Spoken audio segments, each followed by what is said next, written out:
नमस्कार दोस्तों। इस देश के अंदर दो विचारधाराएं हैं। पहली कि आपको भ्रष्टाचारियों का साथ देना है, आपको बलात्कारियों का साथ देना है, आपको इस देश में छीनने वाले लुटेरों का साथ देना है, आपको साथ देना है जो शिक्षा का एजेंडाकरण करते हो, आपको साथ देना है उन लोगों का जो बर्बादी की दिशा में ले जाते हो, मौत की दिशा में ले जाते हो, या आपको साथ देना है उनका जो सचमुच आपके लिए सोचते हैं। आपको साथ देना है उनका जो आपको बनाना चाहते हैं, और आपको साथ देना है उनका जो आपके दर्द को महसूस करते हैं। आज ये दो विचारधाराओं की लड़ाई चल रही है। एक तरफ जननायक है और एक तरफ खलनायक है। जननायक सड़क पर चल रहा है, खलनायक सत्ता सिंहासन पे महंगे महंगे विमानों पे महंगी महंगी गाड़ियों में घूम रहा है। यह अंतर है कि वह खलनायक इस देश में पूंजीपतियों का एक साम्राज्य स्थापित कर देता है और उन पूंजीपतियों के सहारे सत्ता सिंहासन पे बैठे रहना चाहता है। दूसरी तरफ एक शख्स है जो हर दर्द से पीड़ित, हर दबे कुचले, हर रोते हुए व्यक्ति का आंसू पोंछना चाहता है और उसके लिए लड़ना चाहता है, उसके लिए करना चाहता है, उसके पास जाता है, उसे गले लगाता है और वो जननायक बन जाता है। यही अंतर है। यही वजह थी कि आज जब राहुल गांधी वायनाड पहुंचे और वहां पर उन्होंने जाकर के अपने नामांकन को दाखिल किया, तो उस दौरान वायनाड की सड़कों पे ऐसा लग रहा था कि इंसानों की नदी बह रही हो, ऐसे बह रही हो कि जैसे सारे उनके लिए मर जाना चाहते हैं, खप जाना चाहते हैं। वो उस प्यार में उनके साथ में चल रहे थे, उनके लिए सब कुछ समर्पित करने को तैयार थे। उन्हें पता है कि राहुल गांधी बहुत दिन उन्हें टाइम नहीं दे पाएंगे, उन्हें दूसरे भी जगह जाना है, यहां उन्हें ही चुनाव संभालना है। बस फिर भी राहुल गांधी अपनी बहन प्रियंका और अपने साथी नेताओं के साथ में, स्थानीय नेताओं के साथ में चले जा रहे थे। वो बड़ी शालीनता से पहुंचे, नामांकन दाखिल किया।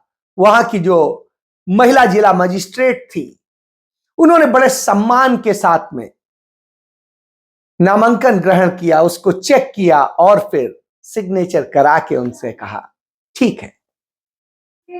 राहुल गांधी ने भी चलते चलते उन्हें नमस्कार किया और चले। यह एक हम्बलनेस दिखाता है, यह दिखाता है कि कैसा व्यक्ति होना चाहिए। क्यों राहुल गांधी है, यह बात इन्हीं से पता चलती। वो वहां से निकले, जनता के बीच गए, लोगों के पास जा करके, उनके घरों में पैदल पैदल जा करके उनको बता रहे थे कि ये हम आपके लिए करना चाहते हैं, उसका पंपलेट दे रहे थे और तमाम घरों में उन्होंने बांटा। वहां बच्चे मिले, बुजुर्ग मिले, दूसरे मिले, सबको प्यार से पुचकारा। माओ ने उन्हें आशीर्वाद दिया, बच्चों ने उन्हें प्यार किया। यह माहौल था।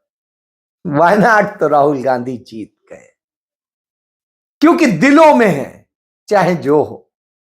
यही राहुल गांधी में और नरेंद्र मोदी में अंतर है। इसलिए राहुल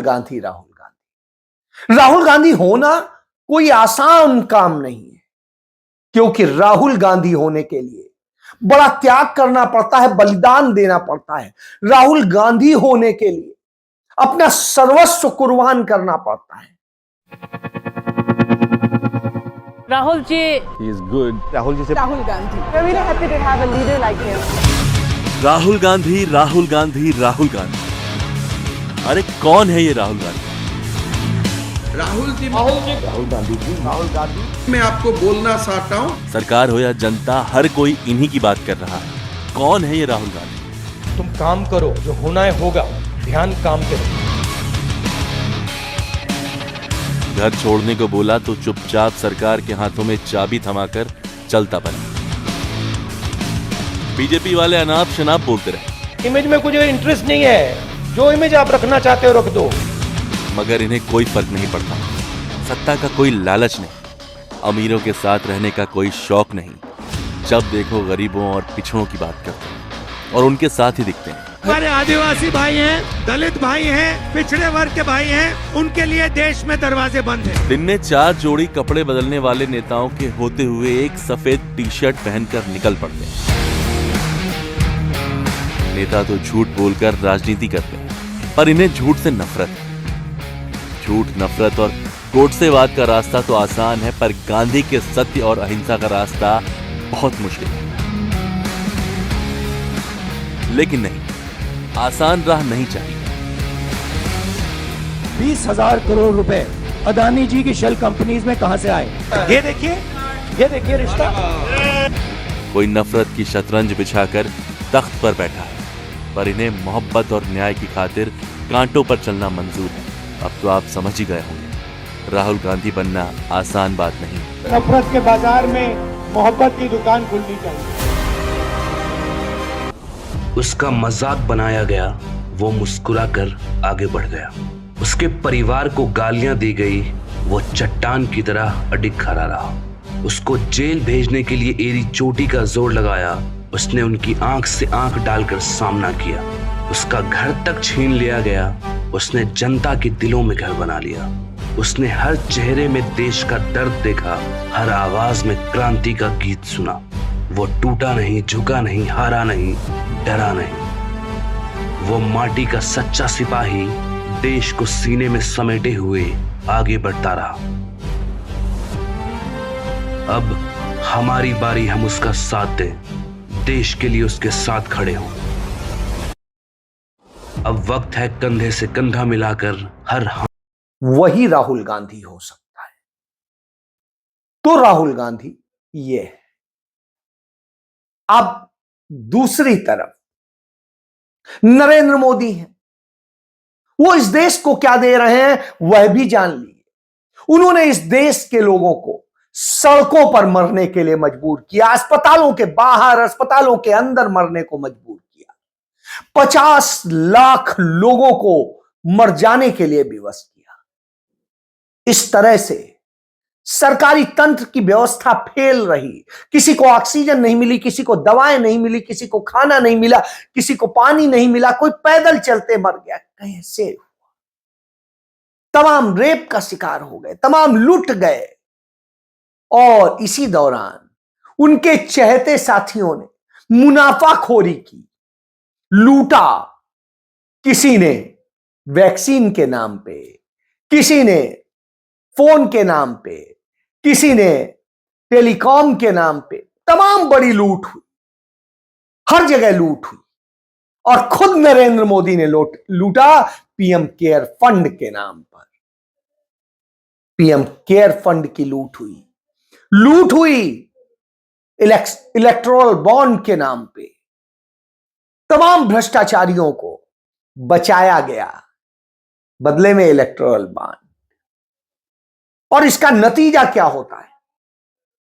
हिंदुस्तान के अंदर जो पूंजीपति पिछली बार होते थे, फोर्ब्स का आज रिजल्ट आया और आया पिछली साल की अपेक्षा जो 25 अरबपति और वहां पहुंचे और उनकी आय करीब करीब 50% बढ़ गई।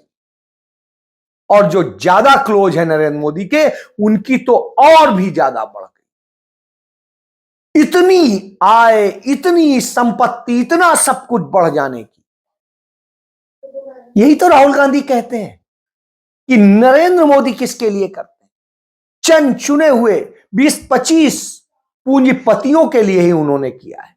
और आज दिखाई दिया उसमें वही लोग थे।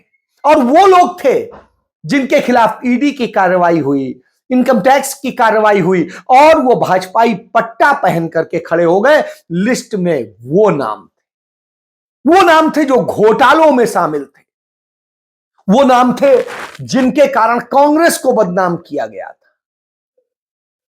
ऐसे लोग आ गए और फोर्ब्स की लिस्ट में शामिल हो गए। अब आप सोचिए, इतना मुनाफे का धंधा कि कमाई भी और सरकारी जांच एजेंसियों से बचाव भी, और क्या चाहिए? यही तो चाहते थे। तो यह खेल हुआ कि कैसे कैसे भ्रष्टाचारियों को बचाया जाए। जो भ्रष्टाचारी थे, जिन पर ईडी ने एफआईआर दर्ज की, उन 25 विपक्षी दल के नेताओं में से 23 भाजपा का पट्टा पहन लिए, एनडीए के हो गए, और एनडीए के होते ही उनके केस खत्म, वो भले चंगे हो गए और अच्छा मलाई काट रहे हैं। कोई मुख्यमंत्री हो गया, कोई डिप्टी सीएम हो गया, कोई कुछ हो गया, कोई कुछ हो गया, सबकी मलाई कट रही है। यह अंतर है। वहीं दूसरी तरफ वो लोग भी हैं जो तमाम तरह से घोटाले कर रहे थे, घटतौली कर रहे थे, उन सबको भी मलाई दी गई। वो लोग जो अपनी ड्यूटी से भाग रहे थे, उन्हें भी दी गई। इस देश के लोगों को बेरोजगार बनाने की दिशा में काम किया गया और वो काम करने वालों को भी इनाम दिया जाता है।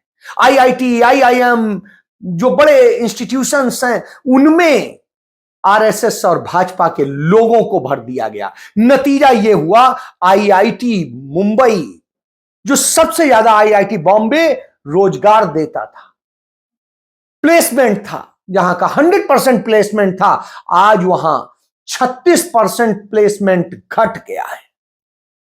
36% प्लेसमेंट घट गया। सोचिए, देश के टॉप आईआईटी का यह हाल है, जो आर्थिक राजधानी में, वहां यह हाल है। बाकी का क्या होगा आप अनुमान लगा सकते हैं। और फिर इसके बाद में इसी तरीके से तमाम दूसरे संस्थानों में कहीं 50% घटा, कहीं 60% घटा, और होते होते यह स्थिति कहीं पर 0 पे पहुंच गया है। तो आप अपने बच्चों को मोदी राज में, यानी खलनायक राज में पढ़ाएंगे, सब कुछ फूकेंगे और बाद में कुछ नहीं मिलेगा। बेरोजगारों की फौज खड़ी हो जाएगी, आप झेलेंगे। दूसरा क्या किया, जो इस देश के अंदर तमाम सैनिक स्कूल हैं, उनमें से 62% सैनिक स्कूल नरेंद्र मोदी ने अपनी भारतीय जनता पार्टी के नेताओं को, आरएसएस के लोगों को सौंप दिया, और वहां पर आरएसएस की फौज तैयार की जाए, जैसे मुसोलिनी तैयार करता था, जैसे हिटलर तैयार करता था, जो कि सेना के अंदर जाकर के वहां पर विध्वंसक काम करे, उसकी तैयारी करने का काम किया है। और उसमें तमाम जो भाजपा के मुख्यमंत्री हैं उनको दे दिया, किसी को और परिवार को दे दिया। तो यानी सारा जो उसका मैनेजमेंट है सैनिक स्कूलों का, वो 65% से अधिक में भाजपा आरएसएस के हाथ में है। वहां पर उसकी फौज तैयार की जा रही, जैसे शाखाओं में नफरत धीरे धीरे भरी जाती है इंजेक्शन के जरिए, और आपको पता नहीं चलता कब आप विषैले हो गए, उसी तरीके से वहां पर भी यह काम शुरू हो गया है। यह नरेंद्र मोदी इसलिए खलनायक कि इस देश की महिलाओं से रेप करने वाले बलात्कारियों को वो महिमा मंडित करते हैं, उन्हें पुरस्कार देते हैं, और जो विरोध करते हैं उनको लाठी देते हैं और सब कुछ देते हैं। आपको याद होगा पहलवान बेटियों के साथ में जिस तरीके से घटनाएं हो रही थी, सब कुछ हो रहा था, पूरे देश में शोर मचा था इसकी लड़ाई लड़ी।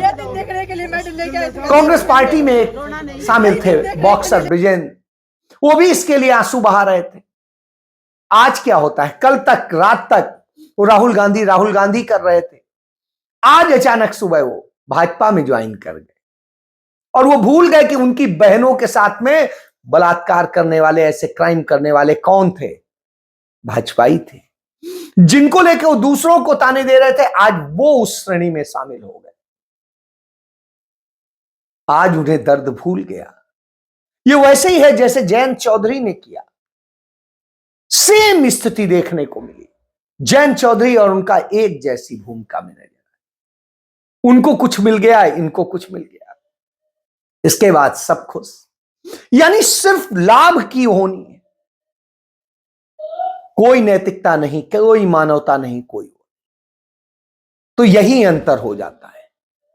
राहुल गांधी के साथ रह कौन सकता है? वही रह सकता है जो तप सकता है, जो लड़ सकता है, जो किसी पद कुर्सी और सब के लिए ना हो, जो सब त्यागने को तैयार हो, मरने को तैयार हो और कुछ पाने की चाहत ना रखे, वो राहुल गांधी। तो राहुल गांधी के साथ वही रह सकते हैं, क्योंकि वो खुद वैसे तपते हैं और वो तप करके संत बन गए। दूसरे क्या वैसे बन पाएंगे, इस सोचने का विषय, क्योंकि वो दूसरे के दर्द में द्रवित होते हैं, अपने में नहीं। जो तुलसीदास ने संत की परिभाषा लिखी है, संत हृदय नवनीत समान, उसी पंक्तियों के साथ में वो बढ़ते हैं और उसी में आगे वो लिखते हैं कि वह व्यक्ति संत है जो अपने दर्द से द्रवित नहीं होता, बल्कि दूसरे के दर्द से द्रवित होता है। अपने लिए तो पत्थर होता है। राहुल गांधी वो है, इसलिए राहुल गांधी जननायक है। इसीलिए उनके प्यार में, उनकी मोहब्बत में लोग अपना सर्वस्व निछावर कर रहे हैं। लेकिन नरेंद्र मोदी के साथ कौन आ रहे हैं?